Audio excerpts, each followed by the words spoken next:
Vsako leto ista pesem, malo večje deževje in poplave so tukaj, kot da se iz izkušenj nismo ničesar naučili.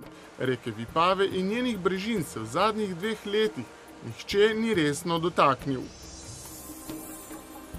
Struge se vsako leto tudi vedno bolj zaraščene.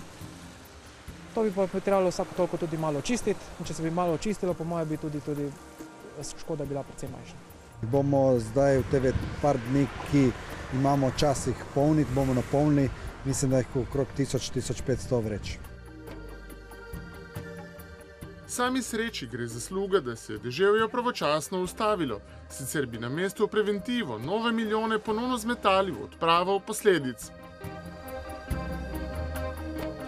Po dobrih 2 letih od zaprtja Vipavske mlekarne bo tam v kratkem ponovno stekla proizvodnja, a zgodba je vse prej kot sladka.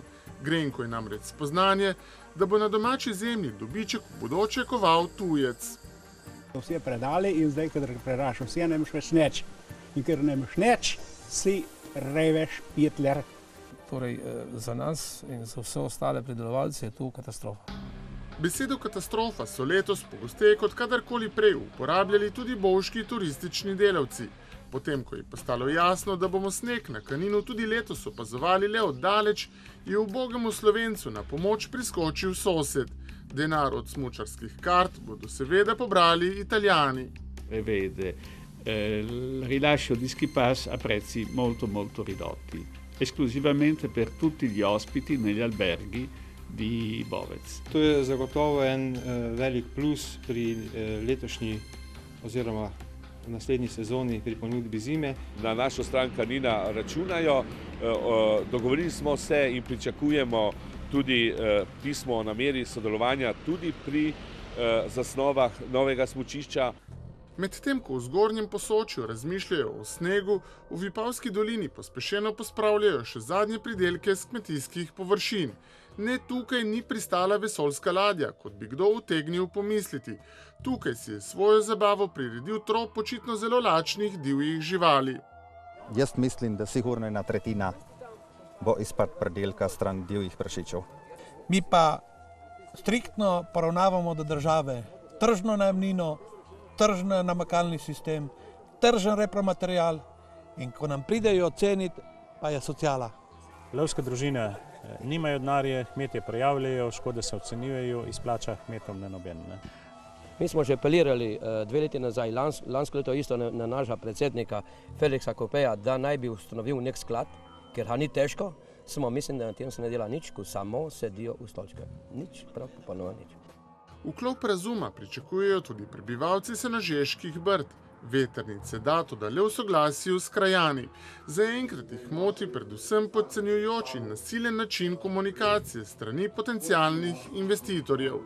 Gospodje z Ljubljane in gospodje z državnih organov, zelo velika sramota je, da to dobijemo tako noč. Zapustili smo to predstavitev zato, ko nas vodijo žejne čez vodo. Mislim, 4 mize postaviti. Mi nismo tukaj otroški vrtec, da se bi izpostavljali 4 skupine in ne bi mogli drugi kaj govoriti. Tukaj smo prišli s tem namenom, da se soočimo s problemom, kakšnem je, in da rešimo ta problem tukaj. Če oni lahko nam predstavijo svoje stališče, mislim, da imamo tudi mi pravico na isti način tudi naše stališče predstaviti njim. Se mi zdi, da smo nekje vedno bližje in se bojim, da bi jo imela skoraj da na vrtu. Ne? Vsak dan je malo bližje. Na vsak način vetrnica je vir hrupa, ne? In hrup, ki ga daje tale vetrnica, je oni, ki ga slišimo, pa seveda ta infrazvok, ki ga pa ne slišimo, ga pa čutimo in seveda nam zaradi tega, ker naše čutnice to zaznajo, nam delajo neugoden občutek. Z neugodnimi občutki se spopada vse več prebivalstva. Posledice moralno-etičnega razkroja družbe se kažejo domala na vsakem koraku. Delajo vse manj, prejemki vse nižji, zaradi neplačila računov se vrstijo deložacije. Poglejte, sem imela infarkt, 4 bypasse, angino pectoris, ostroporozo. Na občini sedijo pa sami fajn gospodje. Tako lahko povem, da to je več, da ne vem, če je še kje v Mariboru, so unga skipali, bi mogli pri nas, ne rečem, da ni dosti naredil Popovič, sam ga za ljudi, in še to sem slučajno zvedla, da je celo 20 deložacij imajo zdaj, v kratkem. Ena prvih deložacij v zgodovini samostojne države je bila zagrešena pred 20 leti. Brez državljanskih pravic je po zaslugi tedanje vlade ostalo nekaj več kot 20 000 ljudi. A bolj kot to žalosti dejstvo, da so nič krivi ljudje še vedno predmet političnega obračunavanja. Bo končna škoda za proračun daleč presegla milijardo evrov. In sedaj smo v položaju, ko s temi rešitvami ne zadovoljen nihče. Ni zadovoljen nihče med tako imenovanimi izbrisanimi, ni zadovoljen nihče med davkoplačevalci. Za tiste, ki so se borili v vojni za Slovenijo, pa je celo dogajanje seveda velika žalitev. Problem niso odškodnine, niti višina odškodnin. Problem je v tem, da nam ne vračate pravic, ki ste nam jih odvzeli. To ni bila samo pravica do socialnega zavarovanja, do šolanja. Kje je pravica do dela? Kje je pravica do odkupa stanovanj? Vse to ste povzročili sami, plačeval pa bo slovenski narod. Ni potrebno, da se nam kdajkoli opravičite. Opravičite se svojim Slovencem, ki ste jim nakopali to gorje. Še vedno je ogromno družin razdvojenih.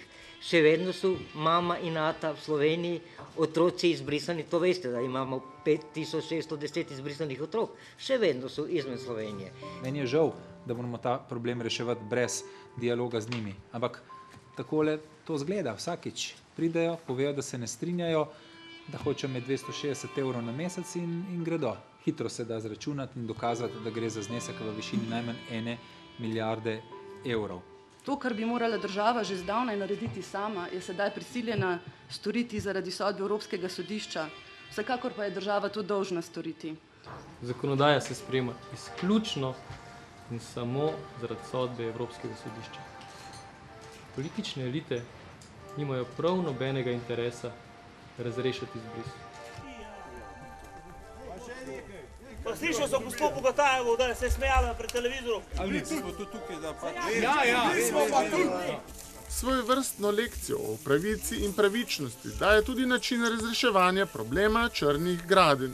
Inšpektor vas je vse pozval, da zapustite območje, ki je zavarovano s traktom. Marjina ključe, da država letno za rušenje črnih gradenj nameni le toliko, da lahko pade le nekaj lesenih objektov, medtem ko za razkošne vile vplivnežev iz leta v leto zmanjka denarja. Prišlo pol Slovenije specialcev vsem, zaradi ene hiške. Kam bom šel z opremo, kam bom dokumente, obleke, hrana, kako bom živel? Ne vem. Slovenija, zdaj, če to gledaš, pa zamislite se, kam gremo. Primila Bog več ne vem. A smo pred zakonom enaki? Katastrofa. Katastrofa. Bitka je izgubljena, vojna pa še ne. To ni konec. Še kar je upanje mar biti za to državo.